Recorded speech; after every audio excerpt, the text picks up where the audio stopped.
सेवा शुश्रूषा करते हैं, जिसके लिए जिसका हम दूध पीते हैं, वो कहाँ रह जाएगी? गौशाले तक में ही रह जाएगी। धनानि भूमौ पशवच्छ गुष्ठिम पत्नी गृहे। पत्नी कहाँ तक? चौखट तक साथ देगी। और बंधुज श्मशाने, भाई बंधु कंधा लगाकर श्मशान घाट तक, बंधुज श्मशाने देहश्चितायाम, ये शरीर जिसके लिए हम इत्र तेल फुलेल क्या नहीं लगाते, सौंदर्य निखारने के लिए, वो कहां तक? देहश्चितायाम, वही भस्मीभूत हो जाएगा। तब जाएगा क्या साथ में? कर्मानुसारेण गच्छति जीवलोकः। यदि आपने जीवन में सत्कर्म किया है तो कर्म आपके साथ जाएगा। यदि आपने कर्म किया है तो आपके साथ जाएगा और उसके अनुसार आपको वहां फल मिलेगा। बोले भक्तवत्सल भगवान की। इसीलिए एकमात्र साधन है गोविंद के चरणों में प्रीति। यही आपको दिव्य धाम पहुंचा सकता है, ये यातना से उबार सकता है। इस प्रकार सांख्य योग का उपदेश देते हैं कपिल मुनि और देवहूति के चरणों में प्रणाम करते हैं। वे पूर्व दिशा की तरफ जाते हैं। गंगा सागर में जाकर ध्यान करने लगी। धर्ममाता ने भी कपिल के जाने पर भगवान का ध्यान लगाया। चूंकि परम ज्ञानी हो चुकी थी, भगवान स्वयं उपदेश किए थे, इसलिए इंद्रियों का निग्रह करके मन की बुद्धि में और चित्त अहंकार में जीतकर अंतर्मुखी हो गई। केवल भगवान नाम का स्मरण हृदय से करती रही। इसके बाद उन्हें भी भगवान की प्राप्ति हो गई। जहां पर उनकी सिद्धि प्राप्त हुई, आजकल वहां पर लोग जाकर ध्यान किया करते हैं।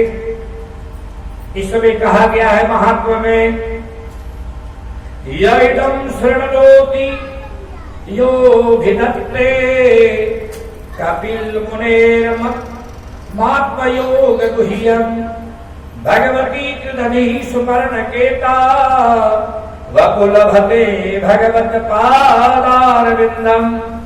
ये कपिल मुनि का आख्यान जो श्रवण करते हैं, भगवान की कृपा लभते भगवान पदारविंदम, भगवान के चरणानुरागी बनते हैं। भगवान के चरण में उनकी प्रीति बढ़ जाती है, लगन लगी रहती है। बोल कपिल भगवान की। इस प्रकार आगे चतुर्थ स्कंद में धर्म अर्थ काम मोक्ष के बारे में बताते हैं। चार पुरुषार्थ, जीवन के चार पुरुषार्थ हैं। कौन कौन? धर्म अर्थ काम और मोक्ष। इस प्रकार उसका भी वर्णन है। मनुष्य की प्रवृत्ति का वर्णन है। संसार में कोई धर्म की, कोई अर्थ की, कोई भोग की, कोई मोक्ष की कामना करते, सब अलग अलग। जिनकी जो इच्छा होती है कामना करते हैं। इसमें सर्वप्रथम लक्षण है पुरुषार्थ का धर्म। धर्म करने वाले व्यक्ति, मनुष्य मोक्ष को प्राप्त करता है।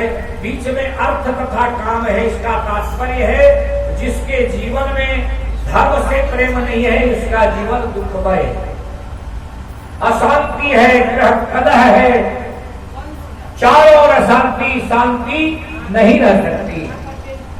शास्त्र कहता है और जिसके घर में धर्म और मोक्ष के लिए धर्म है, वहां आनंद ही आनंद है।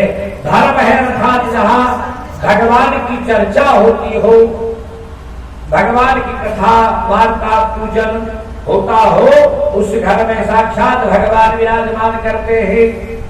और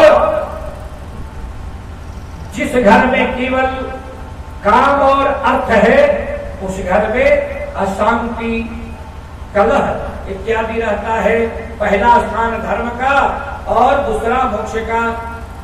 ये जो धर्म रहते हैं वे सब बेकार है। धर्म हानि नर जो है सुख शांति से विलग नहीं हो पाता है, सुख शांति से रह नहीं पाता है, दुखी रहता है। भोग इकट्ठा करने से दुखी ही तो दुख मिलता है। आप देखें धुंधकारी भोग इकट्ठा किया, बांध कर लोग समाप्त कर दिए, उसे प्रेत योनि में जन्म लेना पड़ा। इस प्रकार चौथे स्कंद में विसर्ग निरूपण किया गया है। भगवान के द्वारा जो सृष्टि है उसे सर्ग कहते हैं और मानवीय सृष्टि को विसर्ग कहते हैं। स्वयंभू मनु के वंश का वर्णन है। स्वयंभू मनु के 2 पुत्र और 3 कन्याएं बताए आपको, जिसके बारे में आप कथा सुने। ध्रुव के बारे में, ध्रुव अटल व्रत को प्राप्त किया और ध्रुव अटल प्राप्त करने से इनकी यश का जो गायन करता है भगवान की प्रीति बढ़ती है और ध्रुव की तरह अटल लक्ष्य साधने में सिद्ध हो जाता है।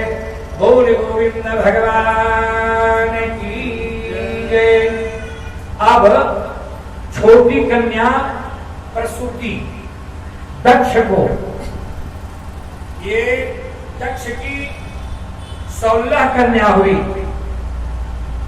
10वें प्रजापति हुए प्रजापति दक्ष। आगे कथा है भगवान शिव सती प्रसंग का। तो प्रजापति दक्ष की 16 पुत्री हुई, उनके कोई संतान नहीं। उसमें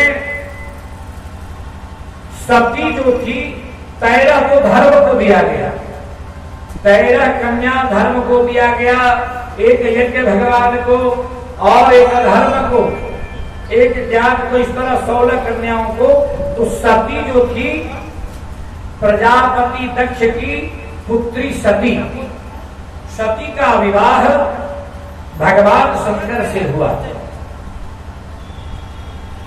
सती को भगवान शंकर के साथ विवाह किया गया। समय आया, एक बार प्रजापति दक्ष एक यज्ञ का अनुष्ठान कर रहे थे, जिसमें सभी देवी देवता पधारे थे। देवता ब्रह्मा, नारायण, भगवान शंकर भी, सभी मुनिगण इत्यादि सब पहुंचे थे। और ये प्रतापी प्रजापति दक्ष जो प्रजा के पालन में तत्पर, दिव्य दिव्यवान, जिनके प्रकाश से पूरी सभा चमक रही थी, ऐसे तेजस्वी प्रजापति दक्ष थे। यज्ञानुष्ठान रखा गया। यज्ञानुष्ठान में सभापति प्रजापति दक्ष थे। सभा चल रही थी। सभा के बीच में अचानक प्रजापति दक्ष का आगमन हो जाता है। सभी खड़े होकर अभिवादन करते हैं प्रजापति दक्ष का। ये क्या है? सुविचार है। सभी खड़ा होकर प्रजापति दक्ष का आदर करते हैं, अभिवादन करते हैं। उस समय से ब्रह्मा जी और भगवान शंकर आसन से नहीं उठे, बाकी सब खड़े होकर के अभिवादन किए। देखिए, जो स्वाभिमानी व्यक्ति, अहंकारी व्यक्ति होता है, जिसे अहंकार होता है ना, तो सबसे पहले वो जाने के बाद एव ढूंढता है, कहां कमी है। वो अहंकारी प्रजापति दक्ष इतने बड़े प्रतापी सम्राट, सबसे पहले दृष्टि भगवान शंकर पर पड़ गई, जो उनके दामाद थे। मन में चीड़ हुई, मेरा दामाद होकर मेरा अभिवादन नहीं किया, मेरा अपमान किया, सभापति का, प्रजापति दक्ष का अपमान किया। में जलने लगे और जैसे ही प्रवेश किए ब्रह्मा जी और शंकर जी दिखाई दिए और बीच में ही बोलने लगे। अभी कुछ शुरू ही नहीं हुआ था, अंत में बोलते हैं लोग, विचार मंतव्य देते हैं कि ये प्रथम ही वाचना शुरू कर दिए। देखो बहुत से ऐसे लोग होते हैं, इतना बड़ा अहंकार होता है, लोग इज्जत भी देना नहीं चाहते। ये कितने बड़े अभिमानी होते हैं, बहुत उल्टा सीधा बोलने लगे। अब भगवान शंकर के जो गण थे, नंदी महाराज बार बार चिढ़ रहे थे, लग रहा था कि अभी तुरंत प्रजापति दक्ष का स्वाहा कर दे, इतने क्रोधित हो गए। हम लोगों को कहते भगवान शिव का अपमान, शिव शब्द ही धन्य है, शिव का अर्थ है कल्याण। जिनके नाम स्मरण मात्र से ही कल्याण करते हैं, जिनके त्रिनेत्र है, जिनके तांडव करने से महाप्रलय आ सकता है, ऐसे भगवान शंकर का दोष देख रहे हैं प्रजापति दक्ष।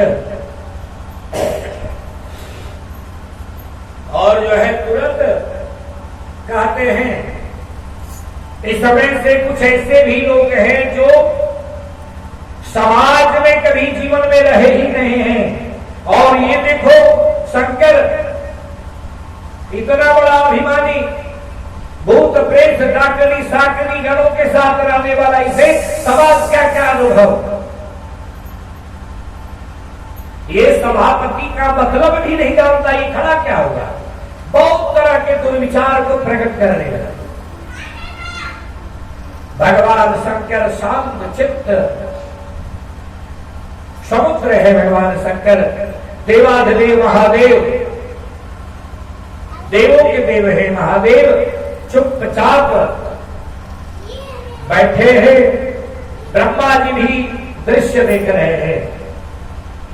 अब बहुत कुछ बोलने के बाद कोई खड़े होकर, नंदी से रहा नहीं जाता, बोलते हैं महाराज हो गई बस, सब शांत होकर बैठ जाइए।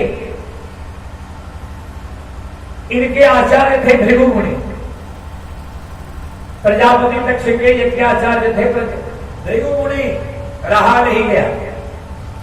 भृगु मुनि भी बीच में बोले, जब ये ससुर दामाद में बात चल रही, तुम बोलने वाले कौन होते हो, तुम चुप रहो।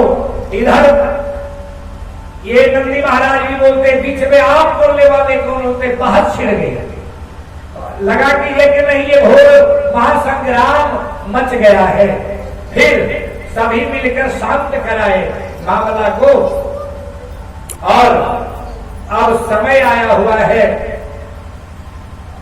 प्रजापति दक्ष शिव का अपमान करना चाह रहे हैं। शिव का अपमान करने के लिए विशाल यज्ञ की उद्घोषणा कर दी, और उद्घोषणा में हम लोग कोई भी अनुष्ठान करते हैं या विवाह यज्ञ आदि करते हैं तो सबसे पहले निर्णय लेते हैं।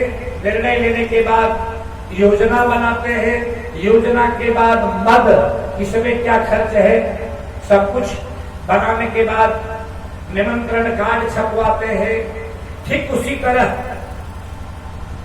प्रजापति दक्ष भी निमंत्रण कार्ड बनवाए, उसमें हम लोग लिखते हैं ना नोट में, सभी कार्यक्रम मेरे निवास स्थान पर होगा या फलाना धर्मशाला में होगा या कहीं होगा। तो उसमें नोट में क्या लिखा हुआ था, जिनको भी आना है सती के दरवाजे के तरफ से ही आना है, और कहीं से नहीं आना है, उसी तरफ से ही आना है, ये नोट में लिखा हुआ था। अब विशाल यज्ञानुष्ठान हुआ है, सती को कोई खबर नहीं है, सती व्याकुल हो रही है, हो सकता है बहुत कार्य है, पिताजी भूल गए होंगे, निमंत्रण तो आना ही है। भला बेटी को कौन भूल सकता है, जरूर निमंत्रण आएगा। सती विचार कर रही है, कोई निमंत्रण नहीं आया। प्रतिशोध की भावना जहां हो जाती है वो यज्ञ सफल नहीं होता है। निष्काम भाव से भगवान ने समर्पित होकर करते हो तुम कन्हैया, मेरा नाम हो रहा है, इस भाव से जो यज्ञानुष्ठान करता है भगवान स्वयं खड़ा होकर यज्ञ को संपन्न कर देते हैं, कार्य को संपन्न करते हैं। और प्रजापति दक्ष में तो अपमान का भाव ईर्ष्या से चल रहे हैं, विशाल यज्ञानुष्ठान यश कीर्ति के लिए कर रहे हैं कि मेरा यश और फैल जाएगा। लेकिन अभिमान का है, अहंकार का यज्ञ है, ये कभी सफल नहीं हो सकता है।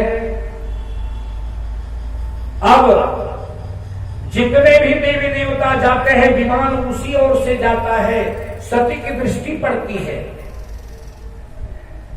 चलते चलते कहती है, क्या सती तुम नहीं चलेगी क्या? बहुत उलाहने मारने वाले भी होते हैं कि अभी बैल साधने का अवसर प्राप्त हुआ, क्यों ना एक चोट दे दे। चलते चलते कहती है, सती तुम नहीं जा रही है क्या? अब जले में नमक छिड़कने वाला काम, सती अंतर मन से दग्ध हो रही है और सोचती है कि यज्ञ में जाना अनिवार्य है, यज्ञ तो हम विध्वंस करके रहेंगे, ये यज्ञ सफल नहीं हो सकता, ये अभिमान का यज्ञ है। भगवान शंकर से प्रार्थना करती है, प्रभु हमारे पिता विशाल यज्ञानुष्ठान किए हैं तो मुझे जाना आवश्यक है, आप भी चलिए। भगवान शंकर कहते हैं, देवी बिना निमंत्रण का अपने पिता के कर भी जाना नहीं चाहिए, इसीलिए देवी तुम मत जाओ।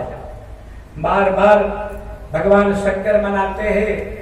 देखिए संत महात्मा भगवान ये सबको मान अपमान इत्यादि ये सब क्या करेगा? कुछ नहीं कर सकता, छू नहीं सकता।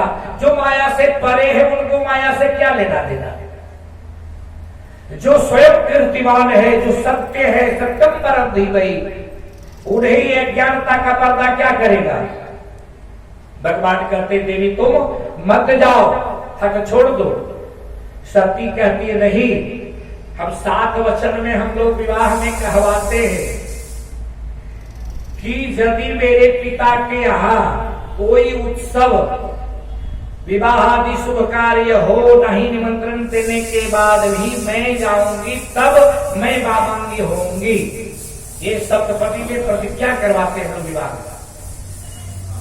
कन्या के द्वारा, पुरुष पति के लिए ये प्रतिज्ञा होता है। तो आज सती कह रही है कि पिता का घर है, इस जाने से कौन हो सकता है, अब जाएंगे। भगवान मन ही मन सोचते हैं कि तुम्हारा खैर नहीं है देवी, तुम जाओ। और सती आज बिना निमंत्रण का चल देती है यज्ञ देखने। आइए बिना बुलाए, देखिए धर्म स्थल में कथा में, भगवान की कथा में आप कहेंगे महाराज जी आप तो बोले बिना बुलाए कहीं नहीं जाना चाहिए, लेकिन कुछ ऐसी जगह है जहां बिना बुलाए भी गंगा किसी को बुलाती है क्या? हम जाते हैं तो हमारा पाप धुल जाता है अपने आप। तो वो भागीरथी गंगा है, डुबकी लगाते हैं तब पवित्र होते हैं, और ये ज्ञान गंगा है। यहां आप बिना बुलाए भी आते हैं और ये गंगा का एक भी अक्षर आपके कान में चला जाता है तो आपका सारा पाप कलुषित जो है वो सब धुल जाता है, आप अंतर मन से बिल्कुल पवित्र हो जाते हैं। बोल श्रीमद् भागवत भगवान की। एक बड़ा सुंदर भजन है बिना बुलाए जाने का, आप सभी श्रवण करेंगे, हो सके तो साथ साथ गाएंगे। सगा समझ कर दगा सदा, सगा समझ कर दगा सदा, अपना नाम मना है, अपना नाम मना है, बिना बुलाए कहीं किसी घर जाना है।